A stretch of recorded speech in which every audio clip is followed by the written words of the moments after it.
Hi, we're here in Truth or Consequences, New Mexico. I'm here with the mayor, Ralph Hechler. Ralph, how you Yes, doing? sir. I'm good, sir. How are you? I'm Nice to doing see well. Yeah, thank you.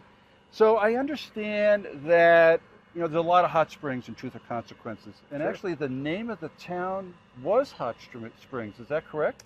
We're the only town in the nation that changed its name on a dare. Oh, In 1950, Ralph Edwards was doing a national promotion with his radio show, right? And he wanted to dare some city in the United States to change their name to Truth or Consequences. Of course, we raised our hands. And we did, and the rest is history.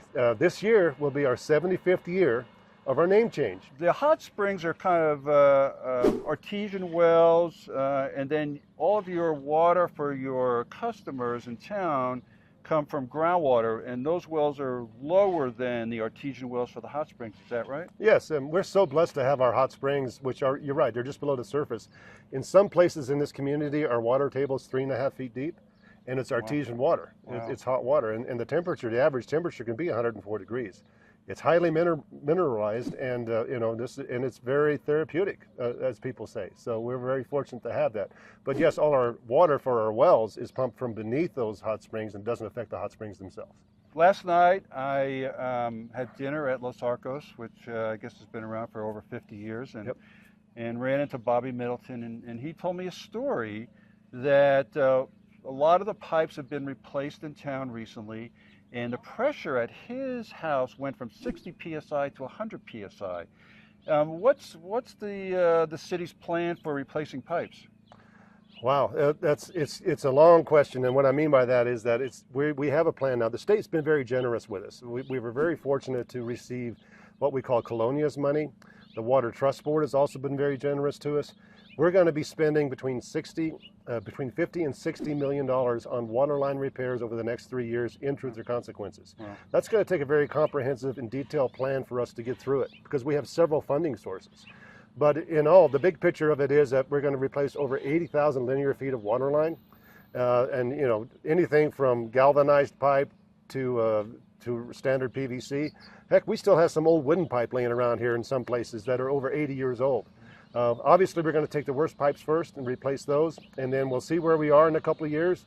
And then if we need to go back and try to ask the state for some more money, as generous as they've been in the past, I'm hoping that they'll be generous for us again in the future and help us get this thing done once and for all.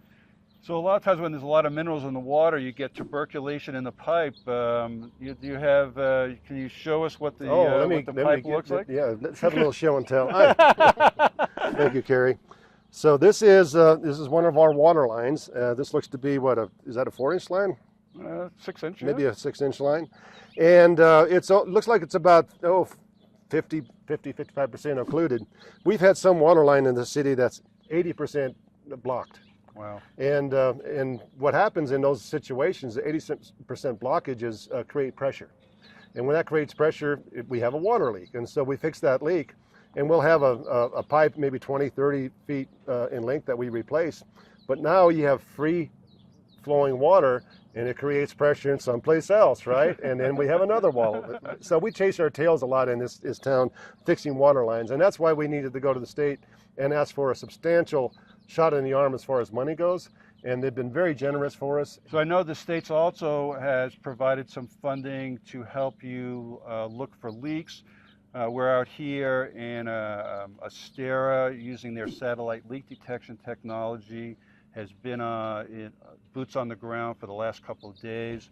They've already found 31 leaks in the 2 days. Half of them are on customer side, half of them are on the distribution side, the utility side.